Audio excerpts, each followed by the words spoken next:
ओम शांति। सतयुग से त्रेता, त्रेता से द्वापर, द्वापर से कलयुग। लेकिन अब ये एक काल चक्र समाप्त होने का समय आया है। कलयुग अपने अति में पहुंच गया है, जहां स्वास्तिका का हाथ भी ऊपर उठ गया, अर्थात हर प्रकार की अति हो गई। लेकिन ऐसे अति के समय में जब लोगों से कहते हैं कि अब अति हो गई, अब धीरे धीरे समय परिवर्तन होने वाला है, तो लोग कहते हैं अरे कलयुग को तो अभी लाखों साल पड़े हैं, अभी तो 40,000 साल बीते हैं, 4,32,000 साल पड़े हैं, अभी तो कलयुग बच्चा है। लेकिन सोचने की बात है कि अगर बचपन की अवस्था में ही ऐसे अत्याचार, पापाचार, दुराचार होता हो तो वृद्ध काल में तो क्या होगा। इसलिए अब बहुत गई थोड़ी रही, थोड़ी की भी थोड़ी आकर के बची है। अब ज्यादा समय नहीं है, अब कलयुग बच्चा नहीं है, थोड़ा सा बचा है। इसीलिए गरुड़ पुराण में जो कलयुग के अंतिम लक्षण बताए गए हैं वो तो सारे इस समय प्रैक्टिकल में हम देख रहे हैं। साथ ही साथ बहुत सुंदर कवि प्रदीप जी ने वो गीत गाया है कि श्री रामचंद्र कह गए सिया से, ऐसा कलयुग आएगा जहां क्या नहीं होगा। और एक एक बात को बहुत स्पष्ट रीति से वर्णन किया हुआ है कि कलयुग के ये लक्षण क्या है। और भी एक गीत याद आता है कवि प्रदीप जी का कि देख तेरे संसार की हालत क्या हो गई भगवान, कितना बदल गया इंसान। और सचमुच मनुष्य कितना बदल चुका है। और ये तीव्र परिवर्तन करीबन 100 साल के अंदर देखने को मिल रहा है। इसीलिए अब यह समय संधिकाल का है, जो कलयुग अंत और सतयुग की आदि का संधिकाल का समय, जिसको कहा जाता है पुरुषोत्तम कल्याणकारी संगम युग। संगम जहां हो रहा है दो युगों का, और जिस संगम के समय पर ही नर उत्तम पुरुष उत्तम पुरुष बनता है, इसलिए उसको पुरुषोत्तम कल्याणकारी, जहां हर आत्मा का कल्याण होने लगता है और हर आत्मा या मुक्ति या जीवन मुक्ति की स्टेज को प्राप्त करती है। और इस तरह से पूरा युग परिवर्तन होने का समय आ गया है। समय संकेत दे रहा है, परिवर्तन के संकेत हमें दिखाई देते हैं। कौन से समय के संकेत हमें देखने को मिलता है? सबसे पहला संकेत हमें देखने को यह मिलता है कि जिस तरह से आज प्राकृतिक असंतुलन की स्थिति आ रही है, जिस तरह से दुनिया में ऐसी बीमारियां आ रही है जिसका कोई इलाज नहीं है, तो दूसरे शब्द में अगर हम कहें तो ये रावण राज्य ही तो है। रावण राज्य क्यों कहते हैं? भारत में भी एक साधारण मनुष्य तन का आधार लेकर के वो दिव्य ज्ञान के माध्यम से अधर्म का नाश और सत धर्म की पुनः स्थापना कर रहे हैं। क्योंकि रावण के लिए दिखाया गया कि ऊंची जाति का था, ब्राह्मण था, कोई असुर नहीं था। दूसरा कहा जाता है कि रावण जैसा विद्वान कोई नहीं था। रावण 10 इंसानों जितनी बुद्धि उसके पास थी। तीसरा, रावण जैसी कोई भक्ति नहीं करता था, बहुत बड़ा भक्त था, शिव भक्त था। रावण जैसी शक्ति किसी के पास नहीं थी। ब्रह्मास्त्र, सारे दिव्य अस्त्र उसको प्राप्त थे, और रावण जैसा धनवान भी कोई नहीं था। पूरी लंका सोने की लंका थी। तो अर्थ, बल, बुद्धि और भक्ति सब कुछ रावण के पास था। चारों ही चीजें रावण के पास थी। तो आज का मनुष्य भी अगर देखा जाए, उसके पास भी ये चारों चीजें हैं। सभी प्राणियों में उत्तम प्राणी मनुष्य है, ऊंची जाति का है।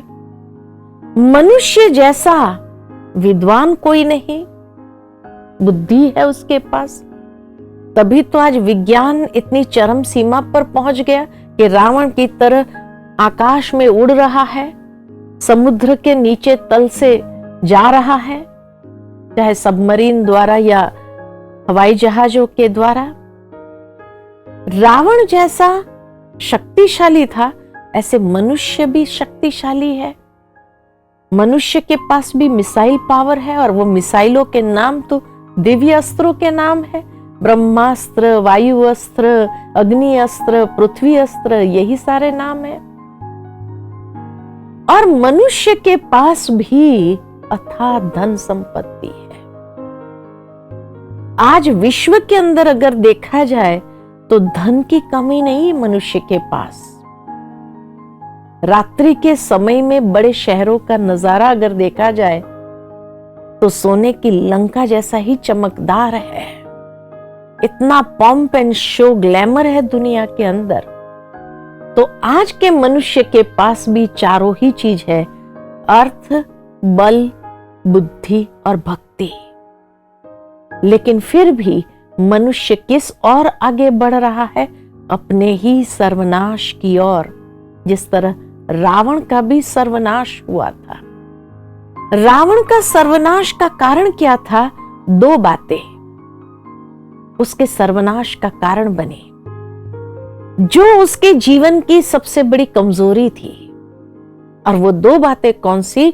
अहंकार चरम सीमा पर था और अनैतिकता जीवन में आ गई थी, चरित्रहीनता उसके जीवन में आ गई थी, इसीलिए उसका सर्वनाश हुआ।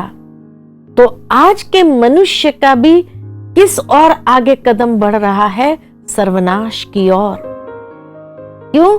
क्योंकि मनुष्य जीवन में भी यही दो कमजोरी आ गई है। अहंकार चरम सीमा पर है और अनैतिकता, काम, क्रोध, लोभ, मोह, अहंकार अपने संपूर्ण स्वरूप में दिखाई दे रही है। वही उसके सर्वनाश का कारण है। तो इसलिए कहा कि मनुष्य भी अपने ही सर्वनाश की ओर आगे बढ़ रहा है। प्रैक्टिकल देखने को ये मिलता है कि जो समय का संकेत है, वो समय के संकेत भी सारे जैसे कहा दिखाई दे रहे हैं। ऐसी ऐसी बीमारियां संसार के अंदर बढ़ती जा रही, जिसका कोई इलाज नहीं हो रहा है, कोई दवाइयां नहीं। मेडिसिन सारी फेलियर की ओर जा रही है। कितना भी इलाज करे, लेकिन कोई दवाई काम नहीं कर रही है। दूसरा संकेत, प्राकृतिक असंतुलन की स्थिति।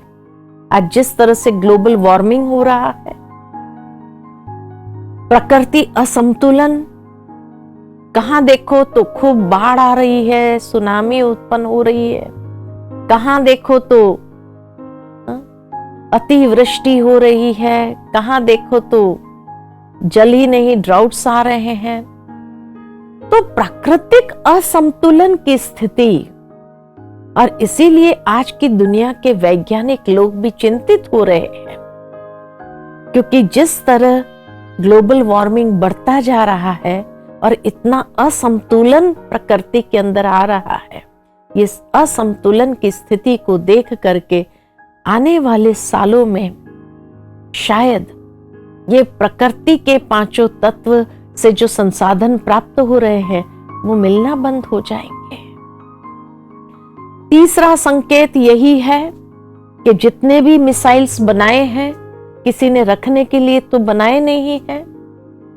कभी भी गलती से भी अगर प्रयोग हो गया परमाणु बम का, एक छोटा सा बेबी बॉम्ब जब जापान में डाला था, तो उसका जो इफेक्ट्स देखा था, आज तो उससे कई गुना शक्तिशाली परमाणु बॉम्ब्स बने हैं।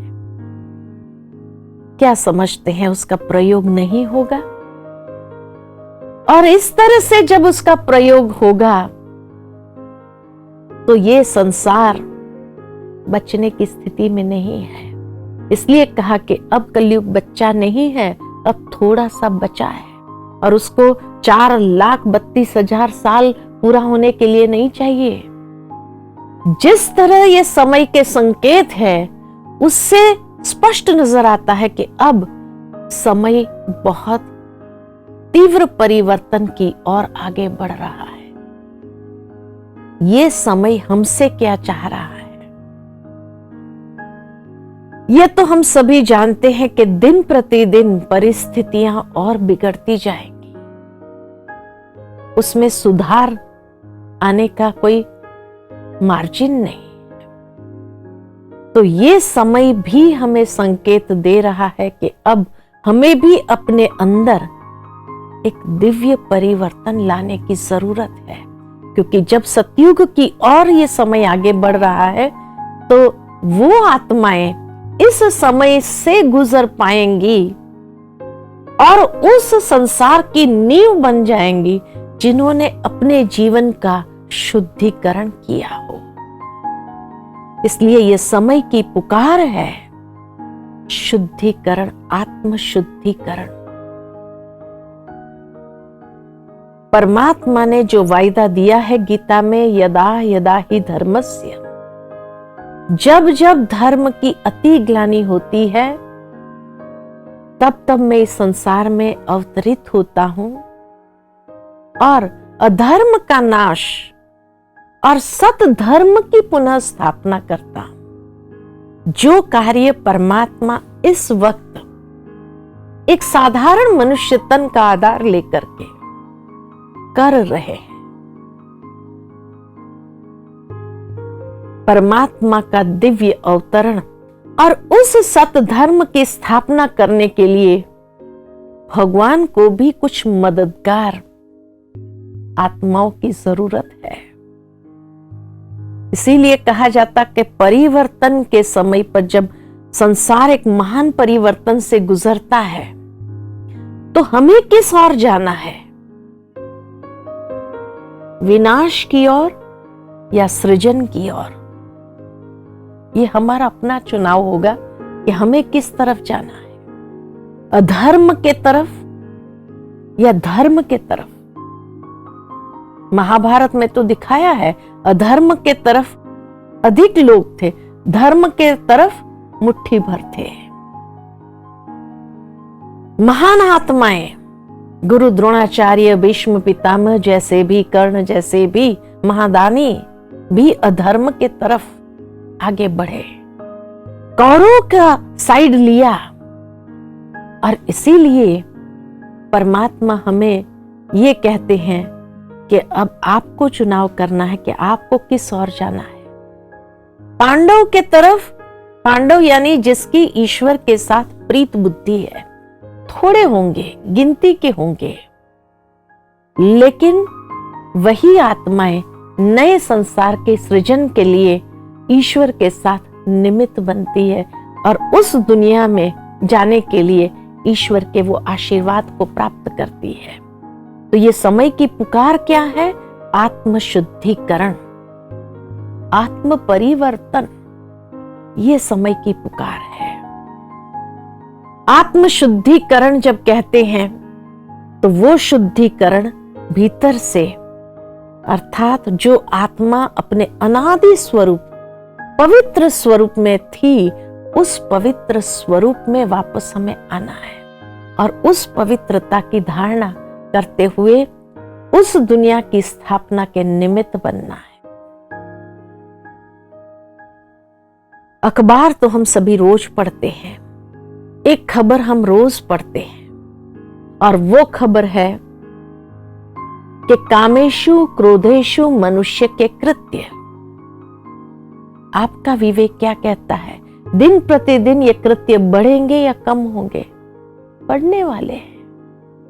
और काम अग्नि के अंदर जलेंगे, क्रोध अग्नि में लोग जल के भस्म हो जाएंगे। तो ऐसे समय पर पवित्रता की धारणा जीवन को उच्चता की ओर, उस धर्म की, उस श्रेष्ठ धारणा की ओर हमें ले जाती है जो उस सतयुगी दुनिया की स्थापना का आधार है। रावण के लिए ये दिखाते हैं कि सीता जी को लेकर के आ गए, अशोक वाटिका में रखा, लेकिन सीता जी को स्पर्श नहीं कर पाए। सीता जी के पास अपने आत्मरक्षा के लिए कौन से शस्त्र थे? एक घास का तिनका जो उठाकर सीता जी ने रावण को चैलेंज कर दिया कि इस घास के तिनके से आगे एक कदम भी बढ़ाया तो जल जाएगा, ऐसी मेरी शक्ति है। और इसीलिए रावण स्पर्श नहीं कर सका। तो आज की दुनिया के अंदर ये जो खबर बढ़ती जा रही है कामेशु क्रोधेशु मनुष्य के कृत्य की, ऐसे समय में आत्मरक्षा का साधन हमारी अपनी पवित्रता की शक्ति होगी, सतीत्व होगा। कई बार कई लोग हमें प्रश्न पूछते कि ऐसे समय में भगवान बचाते क्यों नहीं है? भगवान बचाना चाहता है तभी तो कहते हैं कि हे आत्मन, आत्मशुद्धिकरण करो, पवित्र बनो, योगी बनो। लेकिन जब ये पवित्रता की बात सुनते हैं तो लोग क्या कहते हैं? दुनिया कैसे चलेगी? अरे दुनिया का चलाने का ठेका हमने नहीं लिया है। ईश्वर को मालूम है कि दुनिया कैसे चलानी। बस उसकी जो श्रीमत है उस श्रीमत का हम पालन करें और जीवन को शुद्ध बनाएं। सीता जी की वो पात्रता थी, सतीत्व था। इसीलिए आने वाले समय में परमात्मा परम पवित्र है। परम पवित्र की मदद जब मिलेगी तो उसकी पात्रता तो चाहिए। जिस तरह दुनिया में कहा जाता है शेरनी का दूध सोने के बर्तन में रहता है, ऑर्डिनरी बर्तन होता है तो बर्तन फाड़ देता है, ठीक इसी तरह परमात्मा परम पवित्र और उस परम पवित्र की मदद को स्वीकार करने की पात्रता चाहिए। इसलिए भगवान कहते हैं योगी बनो, पवित्र बनो, क्योंकि उसी से ही वो पात्रता हमारे अंदर आएगी और तब ये समय को हम क्रॉस कर सकेंगे और उस सतयुगी दुनिया में जाने के लिए योग्य बन जाएंगे। नर ऐसी करनी करे जो नर श्री नारायण बने, नारी ऐसी करनी करे जो श्री लक्ष्मी बने। अर्थात यही समय है हमें अपने कर्मों को श्रेष्ठ करना है, परमात्मा के साथ प्रीत बुद्धि बनना है और आत्मशुद्धिकरण करते हुए योगी पवित्र बनना है।